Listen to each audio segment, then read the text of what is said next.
boy finds a lost child at the train station and decides to help her get home. When he arrives at the indicated location, he discovers something that no one expected. The late afternoon sun cast a golden hue over the bustling train station. People hurried past, each consumed by their plans, their worries, or their screens. Amid the chaos, 19-year-old Daniel, returning from a weekend visit to his grandparents, noticed a little girl sitting on a bench, clutching a worn teddy bear. She couldn't have been more than 6 years old. Her large, tear-filled eyes darted around anxiously. "Hey there," Daniel crouched to her eye level. "Are you lost?" She nodded, her curly brown hair bobbing as she sniffled. I don't know where Mommy is." She said to wait, but she didn't come back. Daniel's heart clenched. He glanced around, but no one seemed to pay attention. "Okay, don't worry. My name's Daniel. What's yours?" "Lila. Nice to meet you, Lila. Let's find someone who can help." He held out his hand, and after a hesitant moment, she took it. Daniel led her toward the station's information desk, hoping to locate her parents. The elderly attendant at the counter shook her head regretfully after scanning her system. "No one's reported a lost child today," she said, her brow furrowed. "You could try the police station down the street." "Thank you," Daniel said, squeezing Lila's hand gently. Outside, the cool evening breeze ruffled their hair. Daniel tried to keep Lila calm as they walked toward the station. "Do you remember your address, Lila?" he asked. "Uh-huh," she said softly, her fingers tracing the teddy bear's frayed seams. "It's a big white house with red flowers." Daniel paused. "Do you know the street name?" It's Rose something."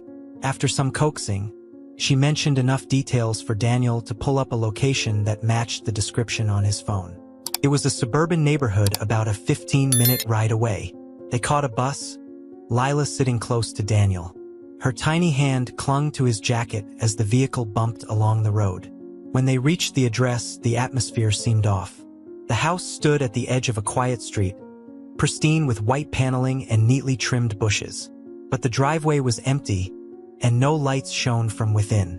"Is this it?" Daniel asked. Lila nodded vigorously. "Yes, that's my home." He guided her up the steps and knocked on the door. The echo that followed was unsettling. No footsteps approached, no voices responded. Daniel's unease grew. He tried the doorbell. Still nothing. "Do you have a key?" he asked her. "No," Lila murmured, her expression falling. "Mommy always has it." A flicker of movement caught Daniel's attention. Across the street, a neighbor peered out from their window before quickly shutting their curtains.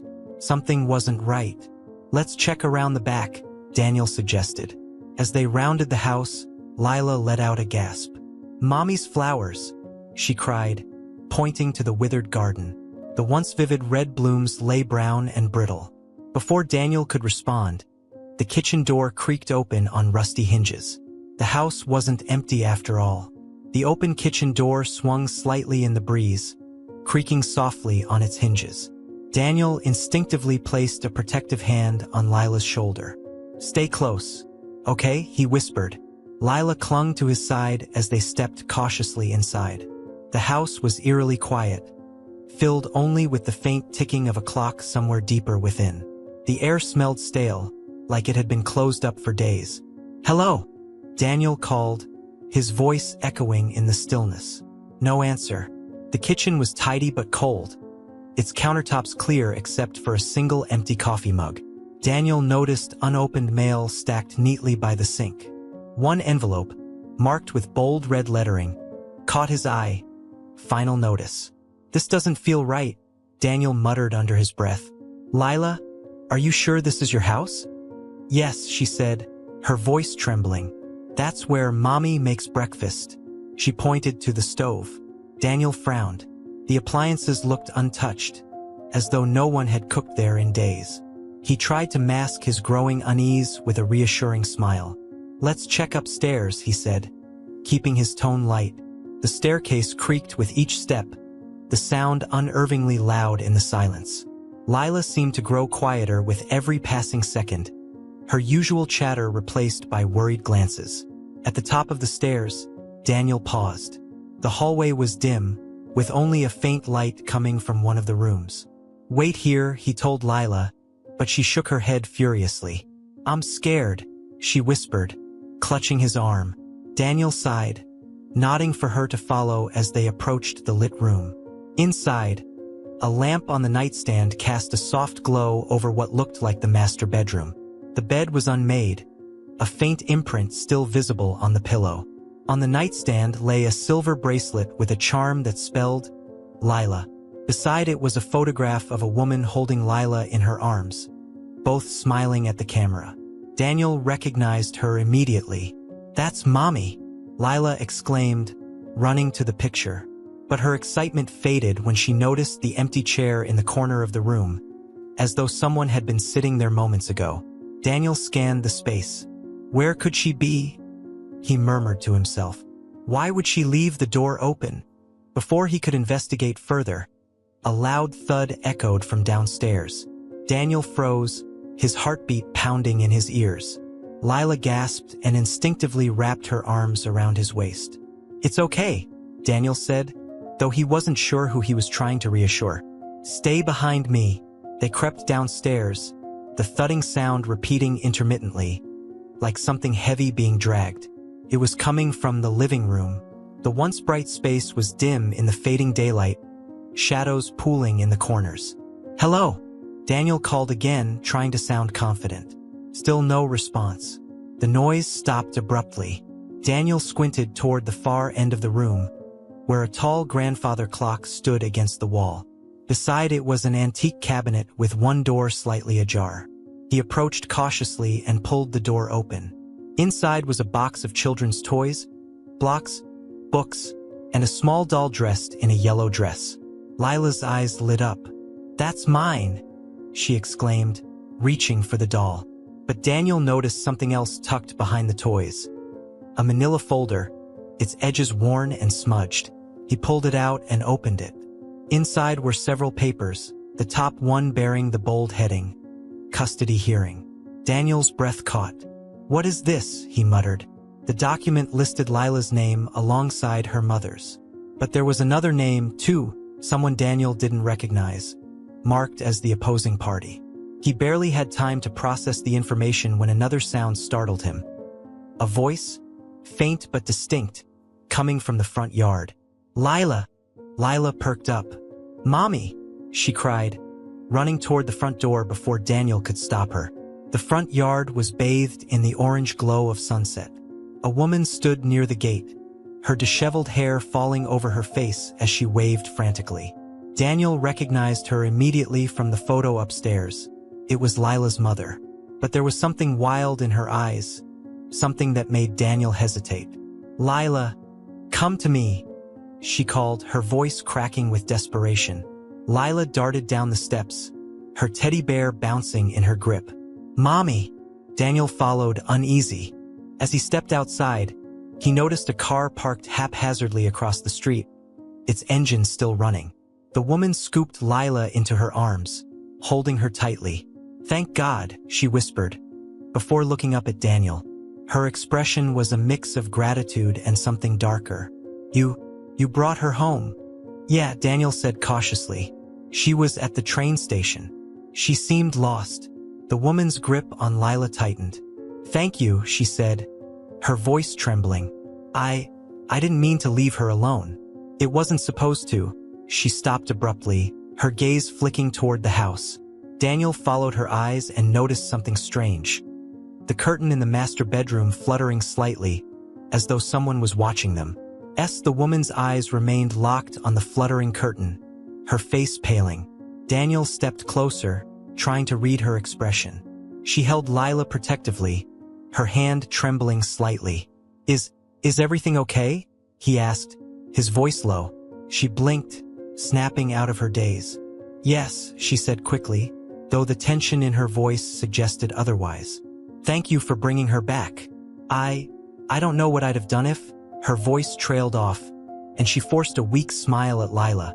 "Let's go inside, sweetheart." Lila nodded eagerly, her earlier anxiety gone now that she was reunited with her mother. But as the woman turned toward the house, Daniel's unease deepened. "Wait," he said. "Something feels off." The woman stiffened but didn't turn around. "You've done enough, young man. I appreciate your help, but this is family business now." "Family business?" Daniel's curiosity flared. He glanced up at the house again, half expecting to see someone peering out from behind the curtain. But the window was still. "If you need help, maybe we should call someone," Daniel said, stepping closer. There was a custody paper inside. The woman spun around, her face a mix of fear and frustration. "You shouldn't have gone through my things," she snapped, her voice sharp enough to make Lila flinch. She immediately softened, running a hand over her daughter's curls. "I'm sorry. I didn't mean to yell.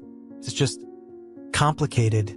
Daniel took a step back, unsure how to respond.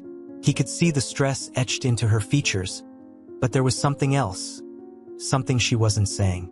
Before he could press further, the faint sound of a door creaking open caught their attention. All three of them turned toward the house. The front door, which had been firmly closed a moment ago, now hung slightly ajar. "Mommy?" Lila whispered, her voice trembling again. The woman hugged her daughter close. "Stay here," she said firmly, setting Lila on the ground beside Daniel.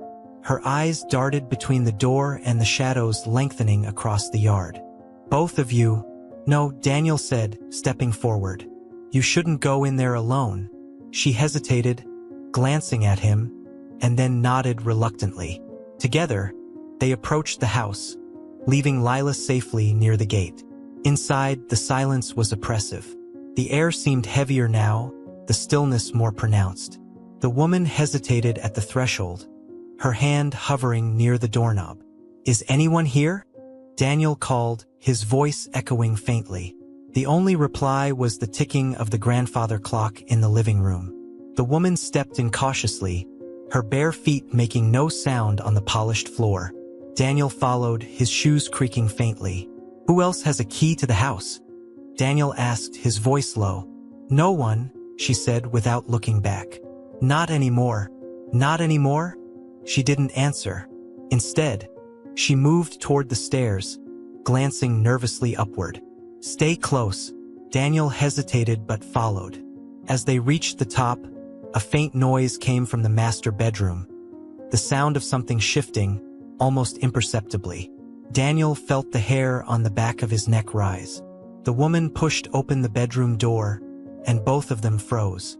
The lamp on the nightstand was off, though it had been on earlier. The silver bracelet was gone, leaving the nightstand bare. "What?" Daniel began, but the woman motioned for him to be quiet. She stepped toward the closet, her movements slow and deliberate. Reaching out, she grabbed the handle and yanked it open. Nothing, only neatly hung clothes and a few storage boxes. "It's not safe here," she whispered, more to herself than to Daniel. "I should have known." "What are you talking about?" Daniel demanded. She turned to him, her eyes filled with desperation. "You need to leave. Now, take Lila and go." "What? No, I'm not leaving you here. Please." Her voice broke, and for the first time, Daniel saw tears welling in her eyes. "This isn't your fight. You've done enough." The sound of shattering glass interrupted her. Both of them spun toward the noise, which had come from downstairs. Daniel's pulse quickened as a heavy thud followed, like something or someone was moving through the house. "Mommy!"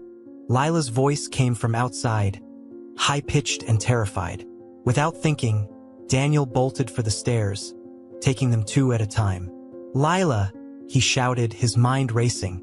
He burst outside to find Lila standing frozen near the gate, her wide eyes fixed on the car parked across the street.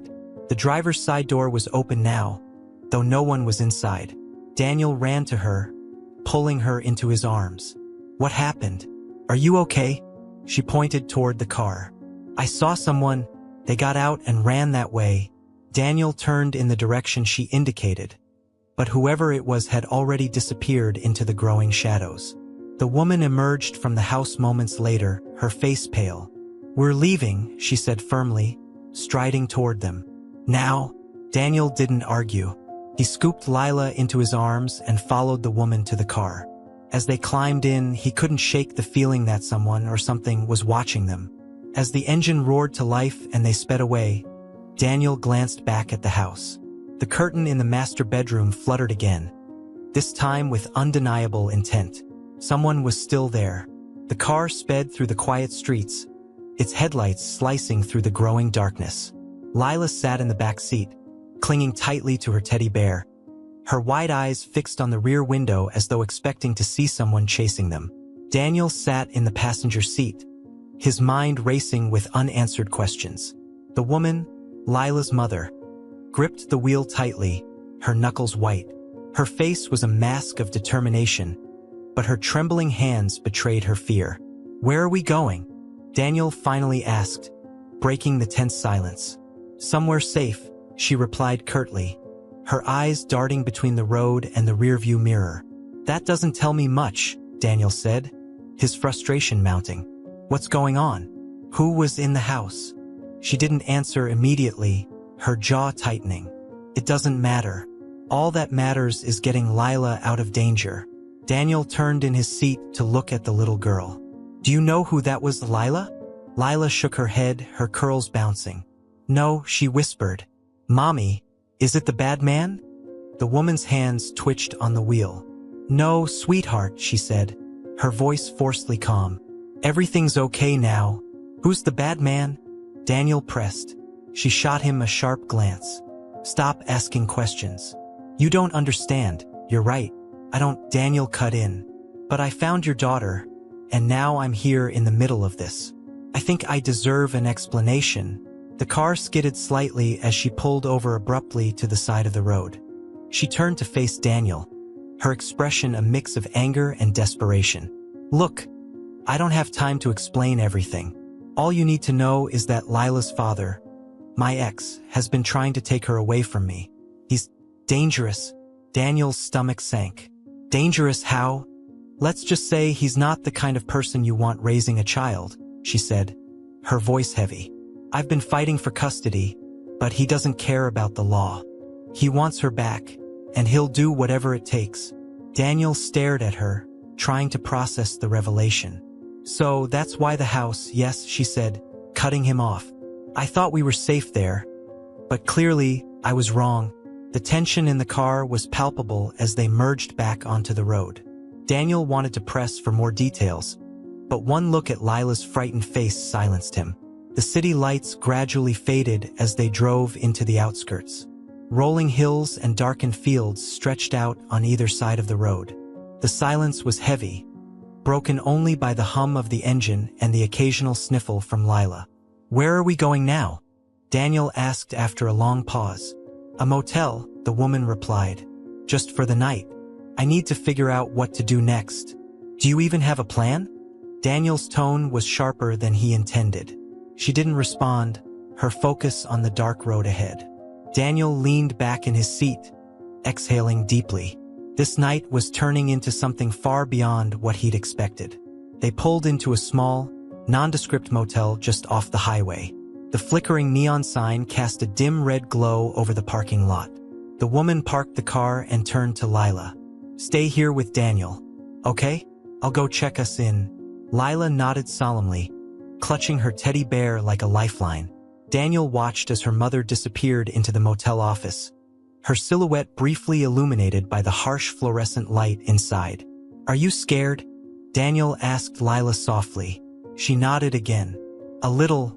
Daniel offered her a reassuring smile. "It's okay. I won't let anything happen to you." Lila looked up at him, her small face serious. "You're nice. Like a big brother." The words warmed Daniel's heart, but before he could respond, a noise caught his attention. A faint rustling coming from the bushes at the edge of the parking lot. His head snapped toward the sound.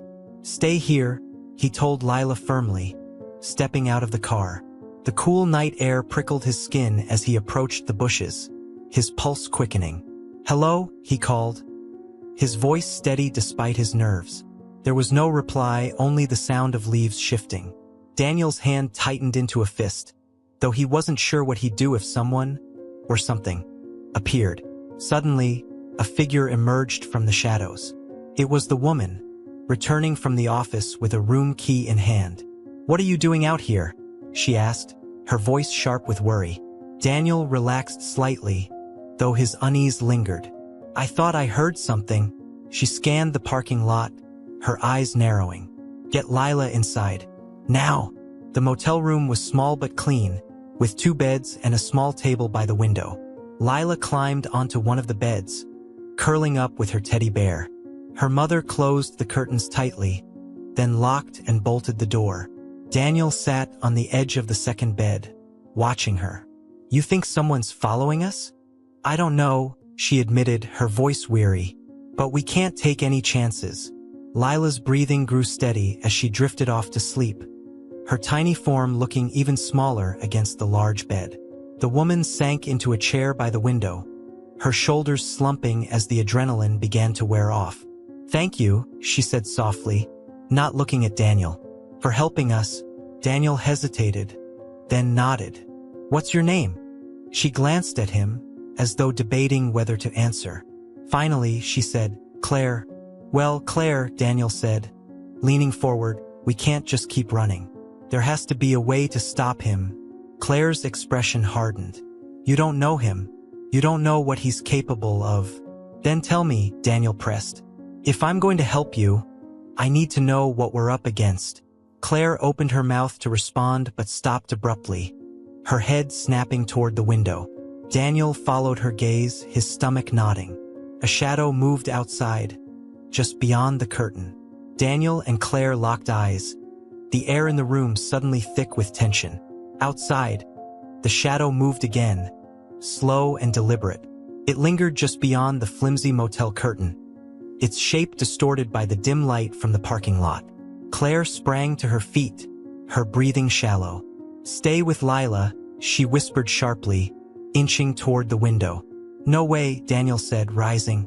"We're doing this together." Claire shot him a look but didn't argue. She reached for the lamp on the table and switched it off, plunging the room into darkness. They stood motionless, listening intently. Lila stirred slightly in her sleep, but thankfully, she didn't wake. The sound of footsteps crunching on gravel reached their ears. Slow, purposeful. Whoever was out there wasn't trying to hide. Claire held her breath and pulled back the curtain just enough to peek outside. Her hand flew to her mouth. Daniel leaned over her shoulder, his pulse racing. A man stood by the car they'd arrived in, his figure silhouetted against the dim motel lights. He wasn't doing anything, just standing there, staring directly at their room. "That's him," Claire whispered, her voice trembling. "That's Lila's father." Daniel's chest tightened. The man was tall, with broad shoulders and a posture that exuded both confidence and menace. Even from this distance, there was something unsettling about him. He wasn't shouting or trying to force his way in, just standing there, as if daring them to make the first move. "We have to call the police," Daniel whispered. Claire shook her head vehemently. "He'll be gone by the time they arrive. That's what he does. Shows up to scare me, then disappears." "This isn't normal," Daniel said, his voice low but firm. "You can't just let him intimidate you." Claire turned to him, her eyes flashing with a mix of anger and desperation. "You think I haven't tried? Restraining orders, police reports, they don't matter to someone like him. He knows how to stay just on the right side of the law." Daniel opened his mouth to argue but stopped when the man took a step closer to the room. His heart pounded in his chest as the man bent down and placed something on the hood of the car. Then, without a word, he turned and walked away, disappearing into the shadows. "What did he leave?" Daniel asked, his voice tight. "I don't know," Claire said. "Stay here. I'll check." "No, you won't," Daniel said firmly. "I'll go." Claire hesitated, but the determination in Daniel's voice silenced her protest. He grabbed his jacket and slipped quietly out of the room, closing the door softly behind him. The night air was cool, the gravel crunching under his sneakers as he approached the car. His eyes darted around, scanning the parking lot for any sign of movement. It was eerily quiet. On the hood of the car was a small envelope, the edges weighted down with a rock. Daniel glanced around one more time before grabbing it and hurrying back to the room. Inside, Claire snatched the envelope from his hand, her fingers trembling as she tore it open. Daniel watched as her face turned pale. "What does it say?" he asked. Claire didn't answer immediately. Instead, she handed him the note, her eyes wide with fear. Daniel took it, the neat handwriting sending a chill down his spine. "You can't run forever, Claire. Bring her back where she belongs, or I'll come and get her myself." The words were simple, but the threat was unmistakable. Daniel looked up at Claire, his jaw tightening. "We need to get out of here. Now." "No," Claire said, shaking her head. "If we keep running, he'll just keep chasing us. We need to end this. And how do you propose we do that?" Daniel demanded. "You said it yourself. He doesn't play by the rules." Claire's gaze hardened. "There's one person who might be able to help." The next hour passed in a blur. Claire packed their belongings quickly, her movements efficient but frantic. Daniel woke Lila, who groggily asked where they were going but didn't protest. They piled back into the car and pulled out of the motel parking lot, the taillights fading into the darkness. "Who are we going to see?" Daniel asked as they drove down the highway. "A lawyer," Claire said. "He helped me with the custody case before, but I stopped working with him when I thought I could handle things on my own. I was wrong." Daniel glanced at Lila in the back seat. She had fallen asleep again, her teddy bear clutched tightly to her chest. "What makes you think he can stop your ex?" Claire hesitated. "Because he knows things that can ruin him." As they approached the city limits, the oppressive silence in the car was broken by the sound of Claire's phone buzzing. She glanced at the screen and went pale. "It's him," she whispered. Daniel tensed. "Don't answer it." But Claire shook her head. "If I don't, he'll just escalate." With trembling fingers, she pressed the call button and put the phone on speaker. "Claire," the voice on the other end drawled, cold and calculated. "Running again, are we? You should know by now it won't work. What do you want?" Claire's voice was steady, but Daniel could see the strain in her expression. "You know what I want," the man said. "Lila belongs with me. She's not a possession," Claire snapped. "She's my daughter, and I'm not letting you hurt her." A low chuckle echoed through the line. "Hurt her? No, Claire. The only one who'll get hurt is you if you keep defying me." Daniel's hand clenched into a fist, his anger bubbling to the surface. He leaned closer to the phone. "Stay away from her." There was a pause, and then the man laughed. "Ah, the good Samaritan. Don't get involved in things you don't understand, boy. This is between me and Claire." The call ended abruptly, leaving the car in heavy silence. Daniel exhaled slowly, his fists unclenching. "He's not going to stop." "No," Claire said, her voice firm. "But neither will I." The city lights loomed ahead, their glow promising both danger and the faintest glimmer of hope. The car hummed quietly as they approached the heart of the city. Claire gripped the steering wheel, her knuckles white, while Daniel sat tensely beside her, his gaze flicking between the rearview mirror and the sleeping form of Lila in the back seat. "We're almost there," Claire said, breaking the silence. Daniel glanced at her. "This lawyer?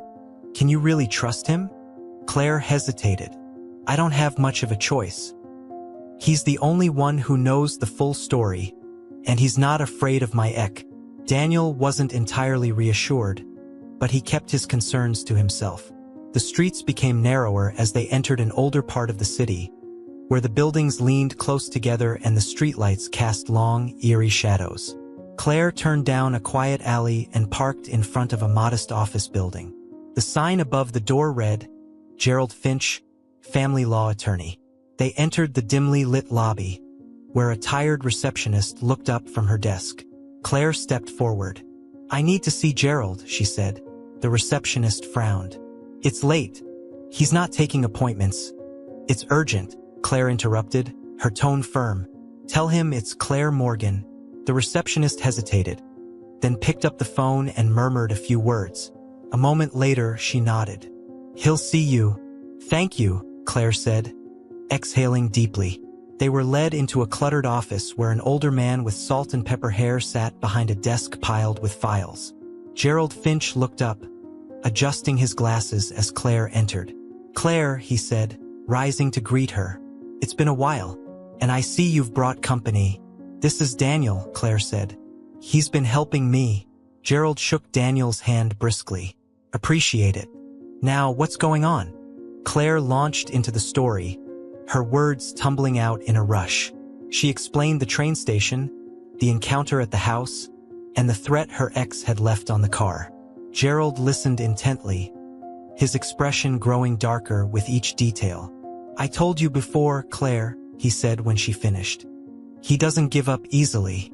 "I know," Claire said, her voice trembling. "But I don't know what else to do. He's gonna keep coming for Lila." Gerald leaned back in his chair, steepling his fingers. "I still have the evidence we gathered during the custody trial. It's not enough to put him in prison, but it might scare him off." "What evidence?" Daniel asked, unable to hold back his curiosity. Gerald glanced at Claire, who nodded reluctantly. "Her ex-husband has a history of violence," Gerald explained. "Substantiated allegations of abuse. Unfortunately, he's also wealthy and connected, which makes him slippery." Daniel frowned. "If he's dangerous, why didn't the courts rule in Claire's favor?" "They did," Gerald said grimly. "But restraining orders don't mean much to someone who operates outside the law." The room fell silent, the weight of the situation settling heavily over them. Gerald tapped his fingers on the desk, deep in thought. "There is one option," he said finally. "It's risky, but it could work." Claire leaned forward. "What is it?" Gerald hesitated. "We bait him, draw him out into the open where he can't hide behind his connections or his lawyers. If we catch him in the act of violating the restraining order, especially with Lila involved, it could be enough to put him away." Claire's eyes widened. "You want me to use Lila as bait?" "Of course not," Gerald said quickly. "She wouldn't be in any danger. We'd set up a controlled environment with police nearby. But we need him to make a move." Daniel shook his head. "That's too dangerous. What if something goes wrong?" "I'll take every precaution," Gerald assured them. "But you're right, it's not without risk. The question is, are you willing to take that chance?"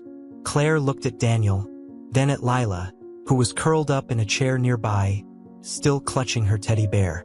Her expression softened as she knelt beside her daughter, brushing a stray curl from her face. "I just want her to be safe," she said quietly. "And she will be," Gerald said. "But the longer we let him act unchecked, the more dangerous he becomes." "It's your decision, Claire." Claire stood, her face set with determination. "We'll do it. But I want to know every detail of the plan before we move forward." "Of course," Gerald said, pulling out a notepad. "Let's get to work." For the next hour, they outlined the plan. Gerald would contact a trusted police officer to coordinate the operation.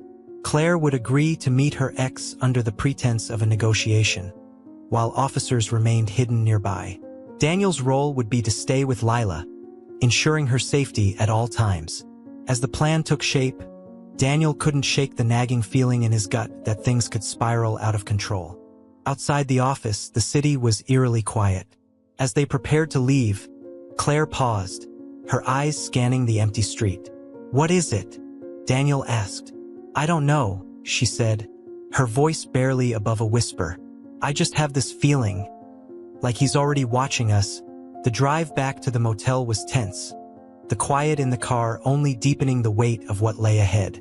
Lila, now fully awake, sensed the unease around her but said nothing, clutching her teddy bear and leaning against the window. "We need to act fast," Claire said, breaking the silence. "He's not going to wait long before making his next move."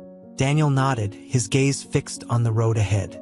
"Do you really think Gerald's plan will work?" Claire hesitated, then sighed. "I don't know, but it's the best chance we have. I can't keep running like this. It's no life for Lila." When they reached the motel, Daniel stayed outside with Lila, keeping a watchful eye on their surroundings, while Claire made a series of hushed phone calls. Gerald's police contact had agreed to help, and the trap was set to spring the next evening. The plan was simple but risky. Claire would contact her ex and agree to meet at a public park under the guise of discussing custody arrangements. Gerald and 2 officers would be stationed discreetly nearby, ready to intervene the moment he crossed the line. Daniel's role was clear. Stay with Lila at a safe distance, far enough from the action to avoid danger, but close enough to get her away quickly if things went south. Are you sure you want to go through with this? Daniel asked Claire as they reviewed the details one last time. We could still try something else. Claire shook her head. There is no something else. He won't stop until he gets what he wants. I have to stop him first. The next day arrived too quickly. The group met early to review the final arrangements. Gerald, dressed in an unassuming jacket and cap, gave them a reassuring nod as he gestured toward the two plainclothes officers waiting nearby. They'll be ready to move the moment we give the signal, Gerald said. Claire, are you prepared? As ready as I'll ever be, Claire said, though her hands betrayed a slight tremor. Daniel crouched next to Lila, who was sitting on a park bench, obliviously arranging her teddy bear's ears. You'll stay with me, okay? He told her. We'll play in the sandbox or something while your mom talks. It's like a game. Okay, Lila said, smiling faintly, but her small hand reached out and gripped Daniel's tightly, her earlier bravado faltering. The meeting point was a clearing near the park's edge, partially enclosed by trees. It offered enough visibility for the officers to stay hidden but close enough for a quick intervention. Claire stood alone, her back straight despite the obvious tension in her shoulders. Daniel kept Lila occupied at a playground about 100 feet away. He watched Claire like a hawk, his senses on high alert. The officers were in position, their faces calm but their stances ready. Gerald lingered nearby, his phone in hand. Then, a sleek black car pulled into the lot. Claire's ex emerged, his presence as imposing as Daniel remembered from the motel. He moved toward her with calculated confidence, his movements slow and deliberate. Daniel stiffened, instinctively pulling Lila closer. Mommy! Lila called out, but Daniel quickly hushed her. We have to be quiet, okay? She's talking to someone right now. Lila nodded, though her wide eyes remained fixed on her mother. The conversation began civilly enough, though Daniel couldn't make out the words.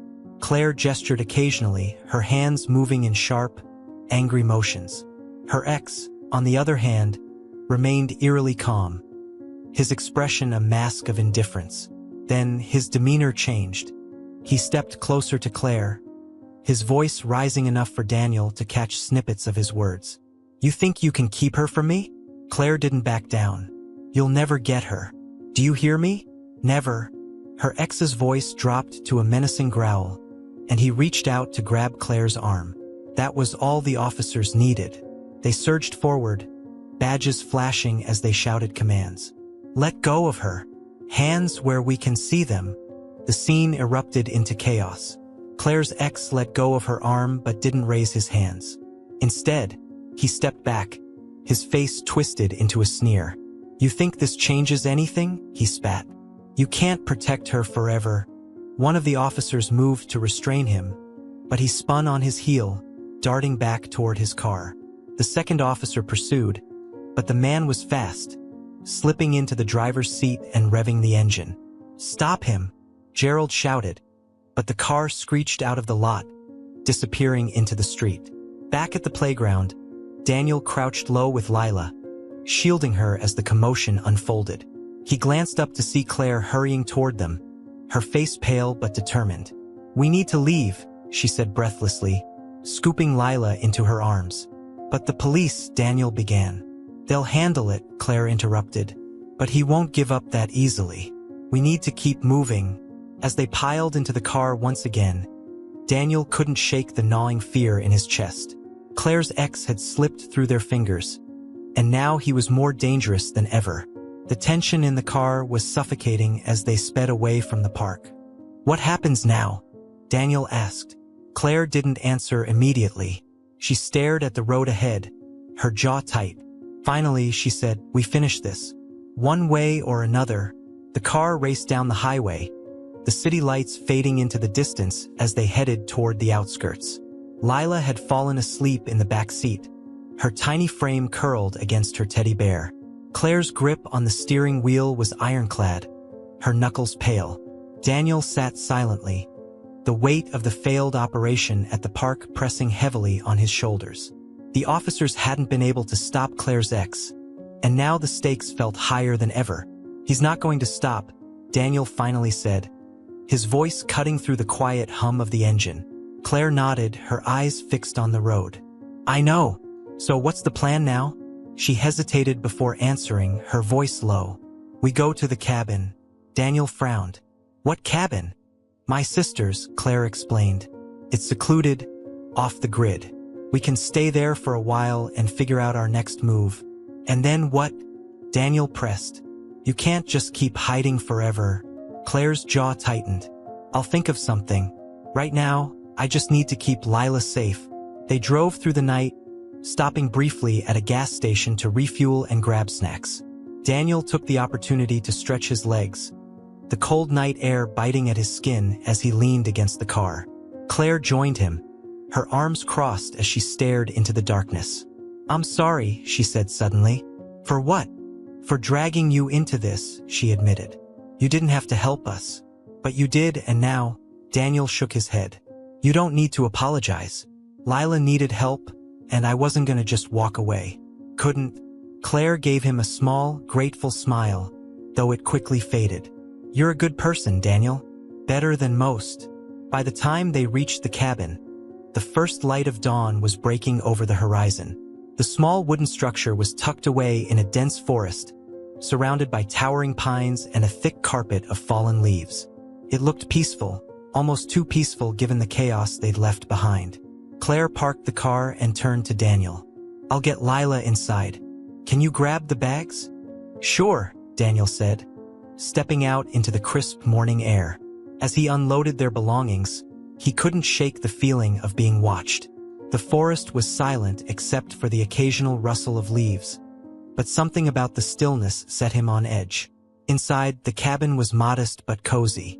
A stone fireplace dominated one wall, and the furniture was simple but well-worn. Claire carried Lila to a small bedroom and tucked her in, smoothing her curls gently. "She's exhausted," Claire said when she rejoined Daniel in the living room. "I think we all are." Daniel nodded, setting their bags down by the door. "We'll need to take shifts. If he finds us..." "He won't," Claire interrupted, though her tone lacked conviction. "Not here." But even as she said the words, a chill ran down Daniel's spine. The hours passed slowly. While Lila slept, Daniel and Claire took turns keeping watch by the window. The quiet of the forest felt oppressive, each creak of the cabin settling sounding unnaturally loud.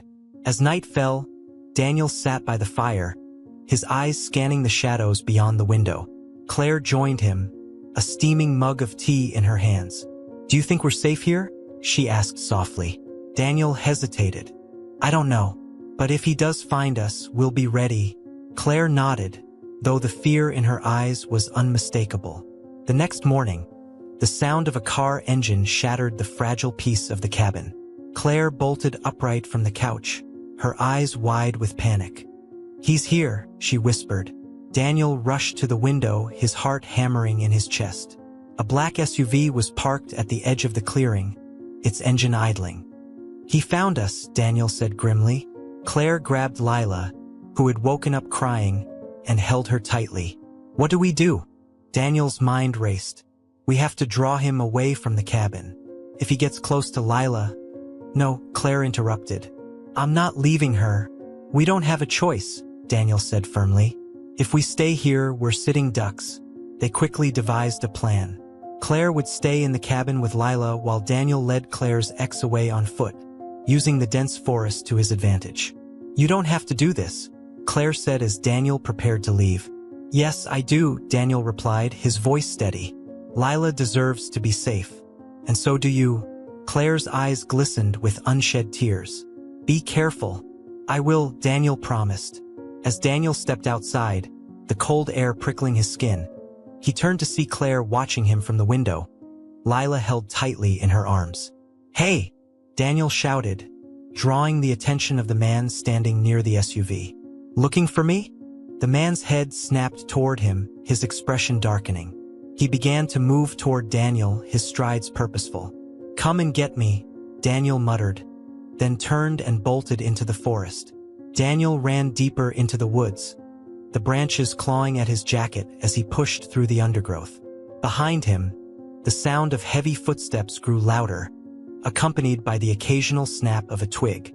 Claire's ex was following, his pursuit relentless.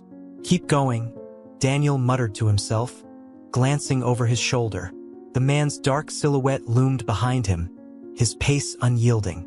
The forest grew denser as Daniel pushed on, the thick canopy above dimming the already fading light of day. He had no clear destination. His only goal was to draw the man as far from the cabin as possible. After what felt like hours but was likely minutes, Daniel stumbled upon a narrow creek cutting through the forest. Its icy water glistened faintly in the dim light. Without hesitation, he splashed into the shallow stream, letting the water wash over his shoes as he moved upstream, hoping to obscure his trail. The footsteps behind him faltered for a moment before resuming. The man was smart. He wasn't deterred by Daniel's attempt to throw him off. Think, Daniel muttered, his breath visible in the chilly air. A fallen tree ahead provided a brief opportunity. He scrambled over it and crouched behind, forcing his breathing to slow. The forest grew eerily quiet, save for the steady approach of the footsteps. The man appeared moments later, his broad figure silhouetted against the gloom. He paused at the creek's edge, scanning the surroundings. Daniel held his breath, his heart pounding in his chest. The man's sharp gaze lingered on the trail of water Daniel had disturbed. "Not bad," the man muttered, his voice low and cold. "But I've been at this longer than you have, kid." He moved toward the creek, stepping into the water with purpose. Daniel's pulse quickened. He couldn't stay hidden much longer. Grabbing a fist-sized rock, he hurled it into the woods to his right. The sound of it crashing through the brush made the man whip his head in that direction. "Nice try," the man said, turning back toward the creek. Before Daniel could think of his next move, a low growl broke the silence. The man froze, his head snapping toward the sound. From the shadows emerged a pair of glowing eyes, followed by the lean, muscular body of a wolf. Daniel's breath caught. The wolf stared at the man, its hackles raised, teeth bared in a menacing snarl. The man stepped back, his bravado faltering for the first time. "Get out of here," he shouted, picking up a branch and waving it at the wolf. The wolf didn't budge. Instead, it took a step closer, its growl deepening. Daniel realized this was his chance. While the man was distracted, he crept backward, using the noise to mask his movements. Once he was far enough away, Daniel turned and ran again, his lungs burning and his legs screaming in protest. He didn't dare look back, his only focus on putting as much distance as possible between himself and the man. The forest began to thin, and Daniel spotted the faint outline of a dirt road ahead. Relief flooded him as he emerged from the trees, his body aching and soaked from the creek. A car sat idling on the road. For a terrifying moment, Daniel thought it might belong to Claire's ex, but as he approached, he saw a familiar figure in the driver's seat. "Gerald," Daniel gasped. The lawyer stepped out, his expression a mix of surprise and concern. "What the hell are you doing out here? Where's Claire?" "She's at the cabin," Daniel panted. "Her ex, he's in the woods chasing me. I needed to lead him away." Gerald's face darkened. "Get in. We're going back." The drive to the cabin was tense, the air heavy with unspoken fears. Gerald's jaw was set, his grip on the wheel tight. Daniel tried to catch his breath, his mind racing with worst-case scenarios. When they pulled up to the cabin, the sight of Claire standing on the porch with Lila in her arms was a relief beyond words. She ran toward the car as soon as they arrived. "Daniel!" she cried, her voice breaking. "Are you okay?" "I'm fine," he assured her, stepping out of the car. "But he's still out there." Claire's expression hardened as she hugged Lila closer. "We can't stay here." "No, we can't," Gerald agreed, stepping out of the car. "We need to finish this tonight." They quickly formulated a new plan. Gerald had contacted the officers who were part of the earlier operation. Reinforcements were on their way to the area, but it would take time for them to arrive. Until then, they needed to hold their ground. I'm not running anymore, Claire said firmly. If he comes here, I'll face him. Not alone, Daniel said. Agreed, Gerald added.